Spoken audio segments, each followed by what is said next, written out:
नमस्कार, आदाब। मैं हूं राव अकरम और आप देख रहे हैं मेरा हिंदी यूट्यूब चैनल। साथियों, वीडियो शुरू करने से पहले आप लोगों से मेरी गुजारिश है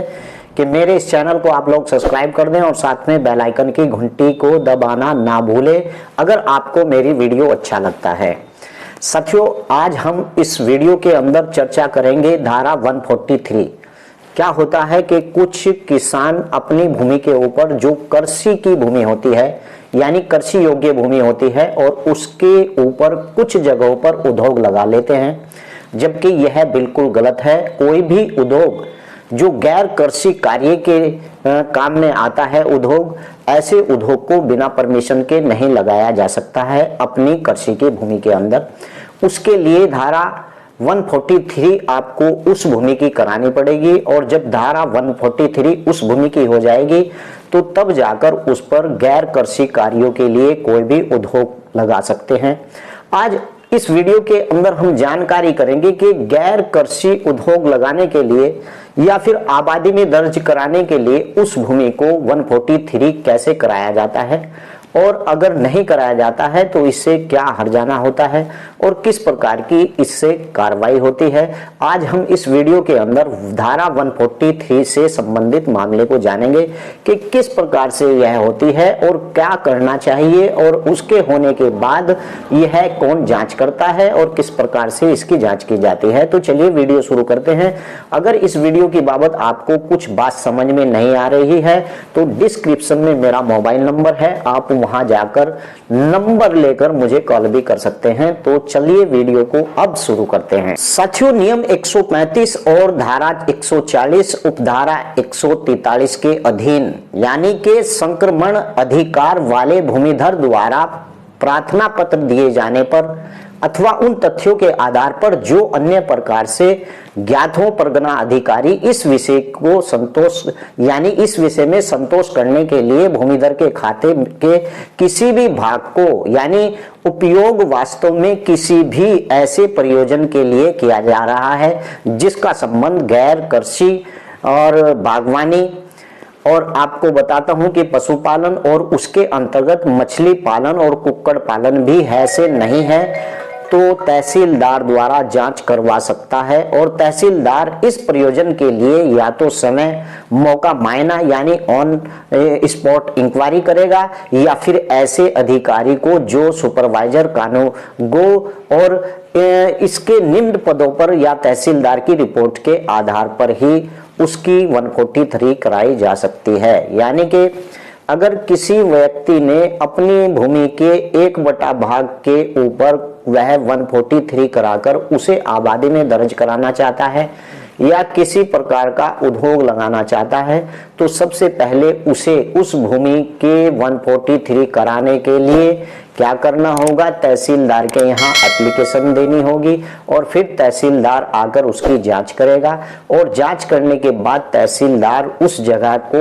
यानी एक उसका पूरा प्रारूप बनाएगा, जैसे कि किस गांव के अंदर है और किस व्यक्ति के नाम यह संक्रमणी भूमिधर का कौन व्यक्ति है और उसका क्या गाठा संख्या है और किस कार्य के लिए वह उस भूमि के ऊपर 143 कराना चाहता है। तो इस प्रकार से वह जिसका संबंध गैर कृषि बागवानी पशुपालन से न हो और वह उद्योग लगाना चाहता है या फिर उसे आबादी के अंदर दर्ज कराना चाहता है तो सबसे पहले वह आवेदन अपने तहसीलदार को देगा और तहसीलदार इस पर जांच करेगा। अब दूसरी बात, अगर कोई व्यक्ति अपनी कृषि भूमि के 1/8 पर या अपनी पूरी कृषि भूमि के ऊपर बिना परमिशन लिए या फिर 143 कराए बिना उसके ऊपर किसी भी गैर कृषि कार्य को करता है और वह उसके लिए परमिशन नहीं लेता है यानी उस भूमि की 143 नहीं कराता है तो यह अधिकार किसे है कि वहां पर जाकर ऐसी भूमि को जो है नोटिस भी कर सकता है। तो चलिए मैं इसके बारे में बताता हूं। यदि कार्रवाई यानी उपखंड प्रभारी सहायक समय द्वारा अपने आप की जाए यानी कि सहायक खंड अधिकारी और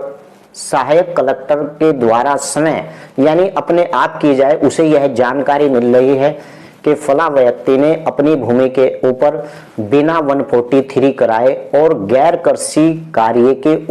उपयोग के अंदर ला रहा है, तो सहायक कलेक्टर अपनी समय इच्छा से भी उस व्यक्ति के खिलाफ क्या कर सकता है, यानी कि कलेक्टर समय प्रारंभ किया गया हो तो वह संबंध भूमिधर को नोटिस जारी करेगा।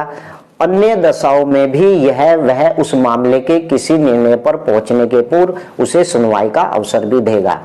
यानी कि अगर उस व्यक्ति के द्वारा 140 नहीं कराई गई है तो इसकी पता जब सहायक कलेक्टर को चलता है तो वह समय आकर उस पर जांच करेगा, और जिस आदमी ने अपनी कृषि की भूमि अपनी कृषि के भूमि में के अंदर गैर कृषि कार्य यानी उद्योग या फिर आबादी दर्ज करवा रहा, आबादी के लिए वह उसके अंदर मकान बनवा रहा है, तो कलेक्टर ऐसे व्यक्ति को जो उसका भूमिधर मालिक है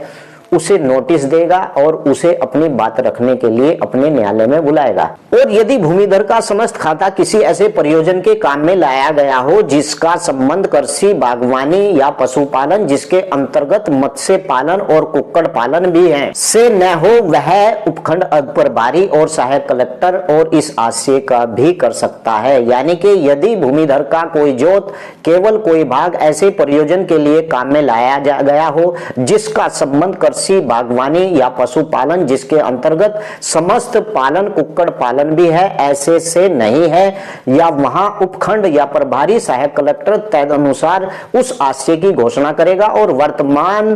पैमाइश, नक्शों और भूमि के वास्तविक उपयोग को आधार उक्त भाग की हदबंदी करेगा। यानी कि अगर आपके द्वारा किसी भूमि की 143 कराई जा रही है और वह शंकर मणि भूमिधर का मालिक है और वह अपनी भूमि की जो है 143 करा रहा है और वह गैर कृषि उपयोग के लिए उस भूमि को यूज में कर रहा है, यानी कि उसके ऊपर उद्योग लगाना चाहता है, यानी कि उसके ऊपर आबादी लगाना चाहता है, तो उसके लिए पहले वह तहसीलदार को एप्लीकेशन देगा या फिर सहायक कलेक्टर के माध्यम से उस भूमि की हदबंदी कराएगा। यानी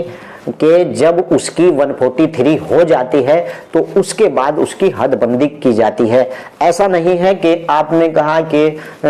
अगर 10 बीघा जमीन है उसके अंदर 1 बीघा की 143 आपने करा ली, बस करा ली छोड़ दी, ऐसा नहीं है। अगर आपने उसकी 143 कराई है गैर कृषि उपयोग के लिए तो आपकी उस भूमि की हदबंदी होगी और वह आपके अभिलेख में चढ़ेगा, और अभिलेख में चढ़ने के बाद वह रजिस्ट्रार के यहाँ जाकर जितनी भूमि आपने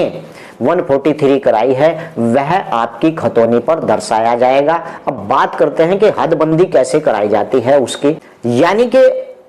उपखंड सहायक प्रभारी कलेक्टर एक ऐसा नक्शा तैयार करेगा जहां आप उसकी 143 करा रहे हैं, तो उपखंड सहायक कलेक्टर या सहायक कलेक्टर या तो उपखंड प्रभारी या फिर सहायक कलेक्टर ऐसा नक्शा तैयार करवाएगा जिसे अभिलेख में रखा जाएगा, और उन गांठों को जो कृषि, बागवानी या जो पशुपालन, उसके अंतर्गत मत्स्य पालन और कुक्कुट पालन भी है, से संबंधित प्रयोजन के लिए काम में लाए जा रहे हों, और उन गांठों को वह इस प्रकार से प्रयोजन के लिए काम में नहीं लाए जा रहे हैं अलग रंग के दिखाएगा। यानी कि आपकी जो भूमि है 10 बीघा, 1 बीघा, उसके अंदर 143 कर दी गई है, तो उपखंड सहायक अधिकारी और उपखंड सहायक कलेक्टर उस बात को देखेगा कि इस खेत के अंदर जिसमें 143 कराई गई है उसके अंदर मान लीजिए गैर कृषि उपयोग के लिए वह भूमि है जो 10 बीघा खेत है और उसके अंदर 1 बीघा की 143 कराई गई है, तो वह उस 143 के आधार पर उस भूमि का रंग भी बदल देगा नक्शे के आधार पर, जिस नक्शे को वह बनवाएगा। यानी कि उसमें आपके 10 बीघा के खेत के अंदर अगर 1 बीघा है तो उस 1 बीघा पे वह रंग बदल देगा नक्शे के अंदर, और उसे यह दर्शा देगा कि केवल 10 बीघा से इतनी भूमि की 143 कराई गई है, और उसके और उसके खाते के प्रत्येक भाग के लिए देय मालगुजारी का भी विभाजन करेगा। यानी ऐसा नहीं है कि आप 10 बीघे खेत की एक मालगुजारी दे रहे थे, अगर आपने उसके अंदर 1 बीघा खेत के अंदर ऐसे